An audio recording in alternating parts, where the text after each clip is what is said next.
안녕하세요. 오늘 시장 어떠셨나요? 겉으로 보면 지수가 올라서 괜찮아 보이는데 속을 들여다보면 이야기가 좀 다릅니다. 오늘 이 시장의 표면 아래 도대체 무슨 일이 있었는지 한번 같이 파헤쳐 보겠습니다. 네, 오늘의 시장을 딱 한 문장으로 표현하면 바로 이거겠죠? 지수는 올랐는데 체감은 쉽지 않은 장. 아니, 지수는 분명히 빨간불인데 왜 내 계좌는 그대로거나 오히려 파란불이지? 이런 생각하신 분들 오늘 정말 많으셨을 거예요. 바로 이 숫자와 체감 사이의 괴리, 이게 오늘 시장의 가장 큰 특징이었습니다. 그럼 왜 이런 현상이 벌어졌을까요? 바로 이겁니다. 한쪽에서는 기관이 삼성전자 같은 아주 큰 대형주들을 집중적으로 사면서 시장 자체를, 그러니까 시장의 뼈대를 억지로 끌어올린 거죠. 그런데 다른 한쪽에서는요, 외국인과 개인 투자자들은 다른 수많은 종목들을 팔아치웠습니다. 그러니까 코끼리 한 마리가 시장을 끌어올리는 동안 다른 수백 마리의 동물들은 뒷걸음질 친 그런 형국이었던 거죠.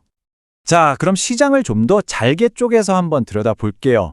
오늘 시장에는 아주 특징적인 세 가지 패턴이 나타났는데요. 이걸 알면 어떤 종목이 왜 올랐고 또 어떤 종목이 왜 위험했는지 딱 감이 오실 겁니다. 자, 첫 번째 패턴입니다. 바로 급등하는 종목들이죠.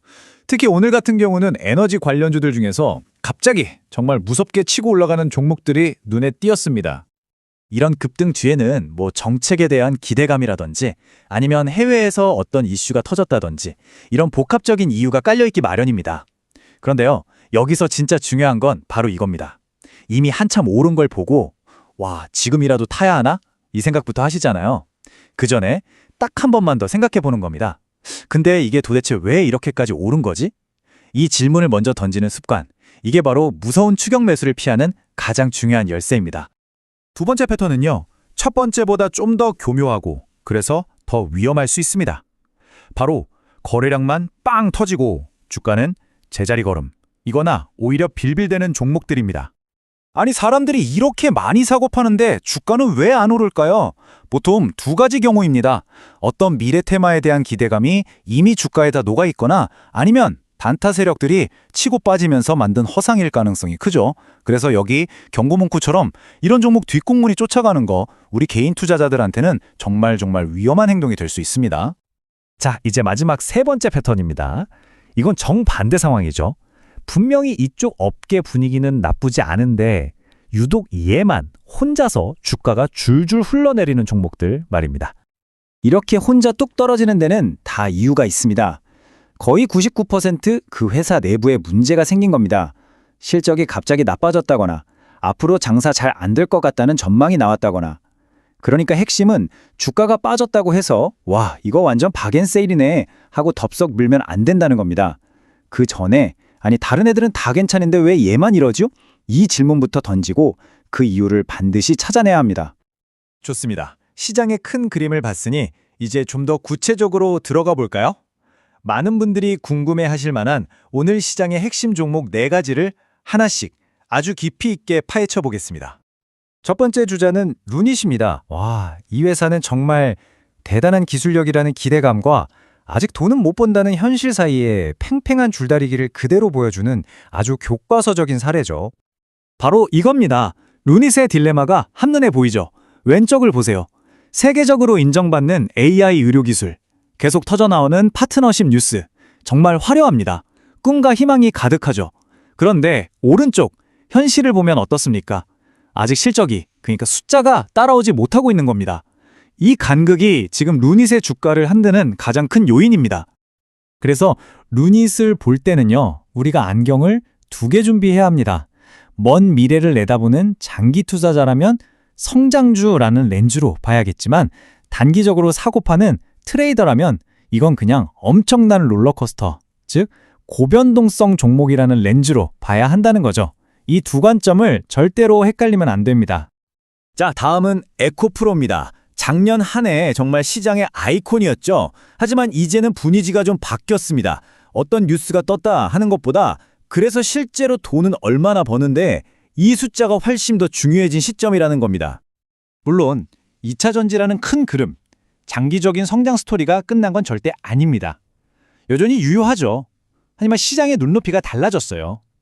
이제는 막연한 꿈보다는 냉정한 현실을 보기 시작한 겁니다.